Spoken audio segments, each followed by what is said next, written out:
Por que os programas de mestrado que possuem projetos, alguns programas de mestrado possuem projetos e que esses projetos exigem o cronograma? Porque o cronograma, ele é cada uma daquelas partes do projeto: introdução, objetivo, metodologia, resultados esperados, justificativa, problemática. Cada uma dessas partezinhas aí, a pessoa que está avaliando o teu projeto, ela vai verificar se você tem habilidades para determinadas coisas. E uma das coisas um dos critérios de avaliação que estão relacionados a você ter um cronograma no teu projeto é o fato de, quando a gente está avaliando esse projeto, a gente ter noção se você que escreveu o projeto tem noção da grandiosidade e do passo a passo da pesquisa que você quer fazer, que você está se submetendo a fazer, entendeu? Então, se você tem um projeto que não tem cronograma, então a gente já fica pensando, poxa, será que essa pessoa tem noção? Por exemplo, tem muita gente que coloca lá que quer fazer, coloca 4 objetivos específicos, 5 objetivos específicos. Você tem que pensar que quanto mais objetivos você tem na sua pesquisa, maior vai ser a sua metodologia, e quanto mais objetivos, maior for a sua metodologia, mais trabalho você vai ser, e o seu cronograma ele também vai ter que se estender junto com os objetivos, com essa metodologia que você está pensando aí, que você pensou em fazer, tá? Então você tem que ter essa noção. Então, quando a gente olha para um projeto, a gente bate o olho no cronograma, a gente olha esse cronograma e avalia ele pensando na seguinte forma: será que esse aluno que montou esse cronograma, ele montou um cronograma que é condizente com a grandiosidade da pesquisa que ele se propõe a fazer a partir dos seus objetivos, a partir da sua metodologia? Ou será que ele só fez aqui um cronograma para constar que fez um cronograma, porque era exigência do programa de mestrado, ou enfim, do projeto de TCC, que tivesse um cronograma? Então a gente avalia isso, tá? E aí, basicamente, o que ele é um cronograma? Ele é uma tabela, né? Você monta uma tabela quadrada, né? E essa tabela você tem linhas e você tem... nas linhas você vai ter exatamente, o Fábio Apolinário ele fala o seguinte, que nas linhas você tem as atividades que você vai desenvolver. Então, para quem acabou de entrar agora, eu estou falando do cronograma e o Fábio Apolinário, ele aborda um pouco sobre o cronograma, a importância do cronograma nesse livro dele, que é Metodologia da Ciência, tá? Esse livro é de 2018, tá? Então, nesse cronograma você tem as linhas e você tem aqui em cima, você tem o tempo de duração, tá? Dessas atividades. O que o Fábio Apolinário fala aqui nesse livro? Que o tempo de duração, o mais indicado é que você coloque em meses, tá? Então, existem cronogramas que você consegue ver aqui em cima no tempo, né, de execução, o cronograma em anos. No entanto, o mais indicado é que você coloque em meses. Se a gente pensar, por exemplo, no mestrado, ele tem 24 meses. Então, são basicamente o quê? São 2 anos o programa de mestrado. Quando você montar o seu cronograma para a seleção de mestrado que você quer fazer, você tem que discriminar esses 2 anos aí e os meses, tá? Os 12 primeiros meses do programa, do primeiro ano, os 12 meses do segundo ano. Então, formam os 24 meses, que são os meses do programa de mestrado. Desde quando você entra no programa até quando você sai, que é a sua defesa. Tudo tem que estar colocado nessas linhas, né? Aqui na lateral, nas linhas da tabela, você coloca as atividades que vão ser feitas, tá? Nesse exemplo aqui que o Fábio dá no livro dele, o que ele coloca como primeira coisa e o que a gente mais vê nos cronogramas? A primeira caixinha dessa linha de atividades de um cronograma é a parte de revisão bibliográfica, tá? Então, toda pesquisa ela começa por uma revisão bibliográfica, né, as leituras prévias que você tem que fazer, e a gente nunca para de ler, né, a gente nunca para de fazer revisão. A revisão ela vai até o final. Então, essa primeira atividadezinha que você coloca nas linhas é uma atividade que você tem que colocar como... pode colocar com o nome levantamento bibliográfico. Eu não sei se dá para vocês visualizarem, deve estar tudo ao contrário, né? Mas aqui você tem, aqui nessa parte, na lateral, nas linhas, você tem as atividades, a- a- todas elas discriminadas, e aqui você tem a linha do tempo, tá? Que são os meses. E aí você vai marcando com X em que mês ou em que meses aquelas atividades que você discriminou aqui nas linhas laterais, elas vão ser executadas, tá? Então isso aqui é a estrutura básica de um cronograma que vocês... deixa eu mostrar aqui mais perto. Né? Aqui está aqui as atividades, aqui em cima são os meses, e aí você vai marcando, né, no local certo o mês que aquela atividade vai ser executada. A primeira atividade, geralmente, de um cronograma, aqui, ó, é a revisão bibliográfica. Como eu disse para vocês, são as leituras que a gente faz do início ao fim da pesquisa que a gente está fazendo, tá? Isso a gente nunca para de fazer. E aí, quando a gente entra no mestrado, por exemplo, a gente entra com um projeto. No entanto, esse projeto ele vai sofrer várias alterações ao longo dos primeiros meses, pelo menos, tá? Porque o teu orientador vai olhar com mais calma, dependendo de alguns programas de mestrado. Existe uma disciplina inicial do programa de mestrado, que é basicamente para reavaliar o projeto. Então, provavelmente no primeiro semestre do mestrado, você vai disponibilizar um tempo para rever o teu projeto que você passou no programa. Então você vai pensar aí e colocar nesse cronograma, né, logo abaixo da revisão bibliográfica, a parte de revisão do projeto. Tá? Você coloca lá os 6 primeiros meses do programa de mestrado, é a revisão do teu projeto. Tá?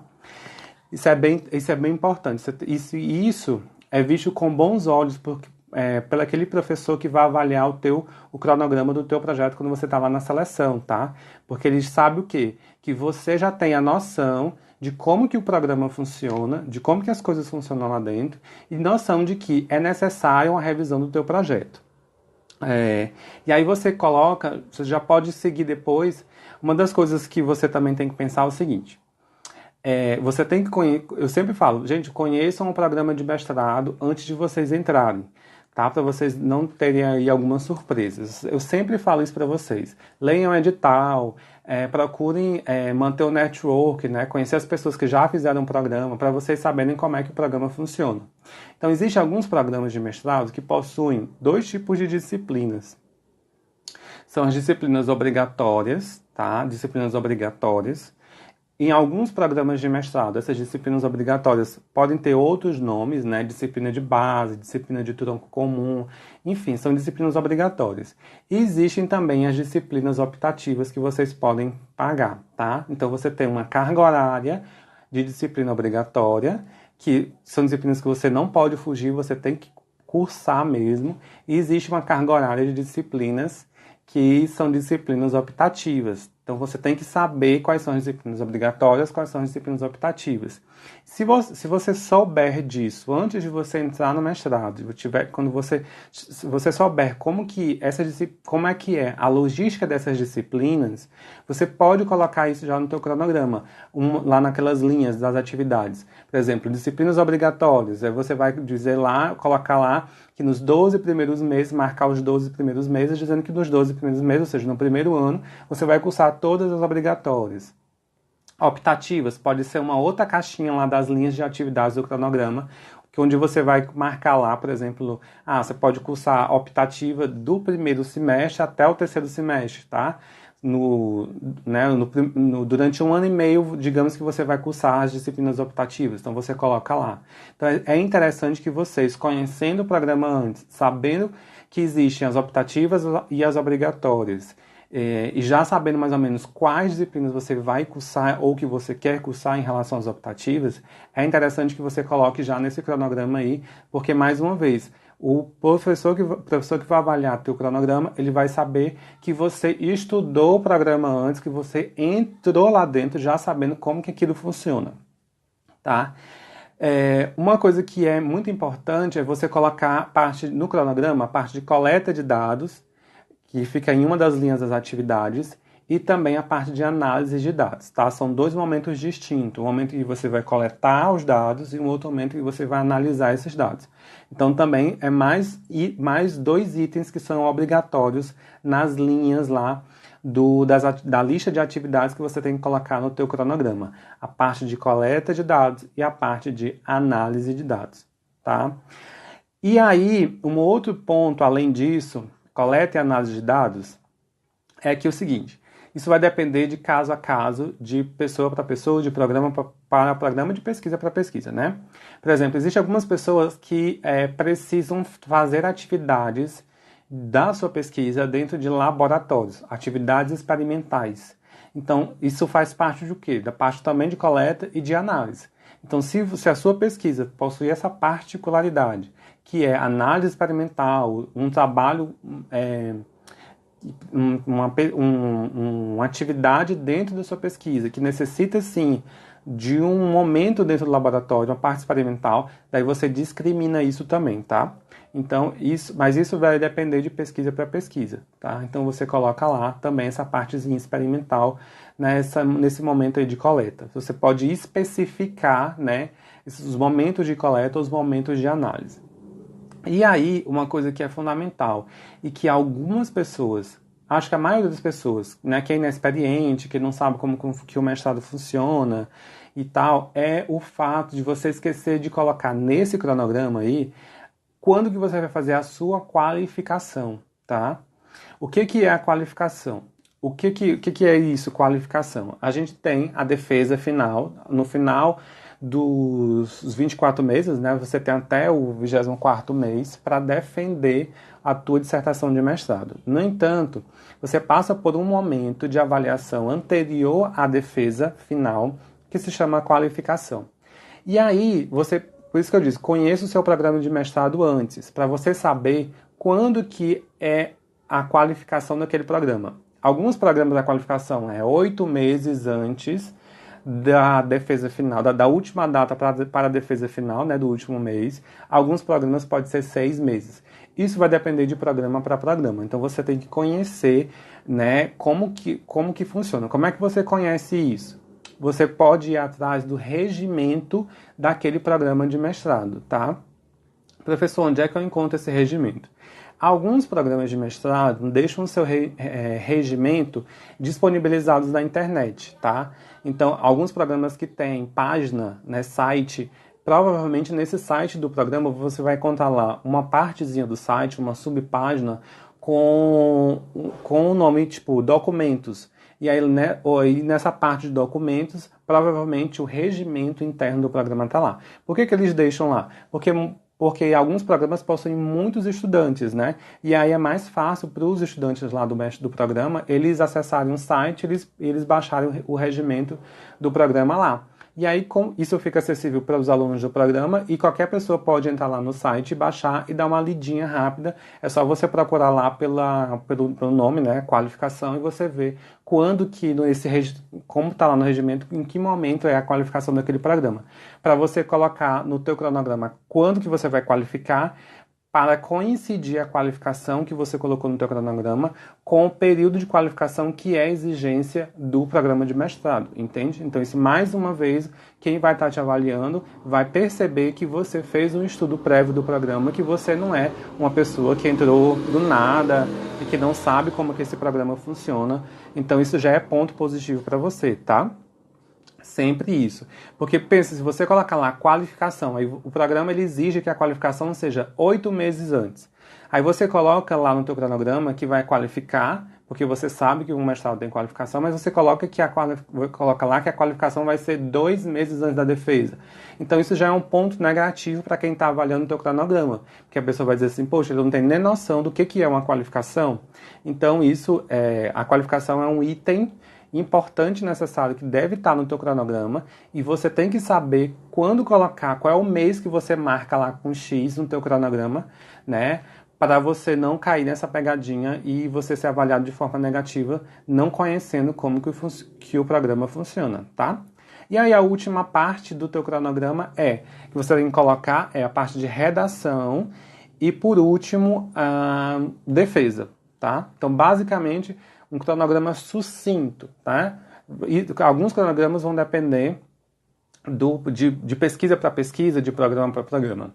Mas, basicamente, um cronograma sucinto, ele tem que ter aqui, na lateral, nas linhas, né, as atividades. Começa com revisão bibliográfica, depois as disciplinas que vão ser cursadas, a segunda caixinha nessas linhas de atividades, depois das disciplinas cursadas. Aí você pode especificar disciplinas optativas, disciplinas obrigatórias, né, ou obrigatórias optativas. Você colocar a parte de coleta de dados, e se sua coleta de dados tiver alguma parte experimental, você pode especificar isso também. Análise de dados, escrita científica, tá? Você coloca a escrita lá, quando você vai começar realmente a escrever os seus resultados, a tua dissertação, e qualificação. Por último, você pode colocar revisão da escrita ou revisão do material, né, teórico. E, por último, a defesa, tá? Então, num cronograma sucinto, para uma seleção de mestrado, basicamente você pode colocar essas partes aí. Não pode esquecer. Dois pontos importantes que você não pode esquecer no cronograma para concorrer a um projeto de mestrado, se, né, aquele programa ele exigir que o teu projeto tenha um cronograma. Nunca esquecer de colocar o período que vai cursar as disciplinas e o período que você vai qualificar, tá? Ah, professor, tem alguma dica a mais para cronograma? Alguma coisa assim que é bem bacana, que pode impressionar na minha banca? Bom, se você pretende fazer um estágio, que a gente chama estágio sanduíche, tá? Você pretende cursar uma disciplina fora do Brasil, tá? Uma disciplina, eu vou fazer, sei lá, eu vou viajar, vou para os Estados Unidos, eu vou ficar um mês cursando uma disciplina lá, eu vou para, sei lá, eu vou para Nova York, vou para outro local fora do Brasil fazer um estágio de um mês cursar uma disciplina fora. A gente chama isso de estágio sanduíche, ou mestrado sanduíche. Se você tem essa pretensão, você pode colocar nesse cronogramazinho aí, que você vai colocar lá, né? Estágio sanduíche, e aí você pode colocar. Só que aí, se você colocar isso, uma coisa que eu vou te dizer que você tem que ficar ligado. Se você colocar isso no teu cronograma, do teu projeto, você tem que ter certeza que você vai fazer esse estágio sanduíche. Aonde você vai fazer, tá certo? Porque lembra que uma das etapas da seleção de mestrado, depois da análise do teu projeto, as pessoas vão analisar e vão dar uma nota, é a entrevista. E aí lá na entrevista, se você colocou no teu cronograma que vai fazer esse sanduíche, eles vão te encher de perguntas sobre isso e você tem que estar capacitado para responder, tá? Enfim, eu vou depois fazer uma live só sobre as perguntas das entrevistas, como que vocês respondem, como que vocês se saem nas entrevistas, tá? Mas basicamente é isso. Só recapitulando aqui em 1 minuto. Cronograma. Todo programa de mestrado exige no seu projeto cronograma? Não. Tem programa de mestrado que não exige. Mas vocês devem verificar, checar isso no edital do programa de mestrado, a estrutura do projeto que eles exigem e verificar se exige cronograma. Se exigir cronograma, não esqueçam de colocar essas partezinhas que eu acabei de explicar para vocês que tem que ter no cronograma, tá?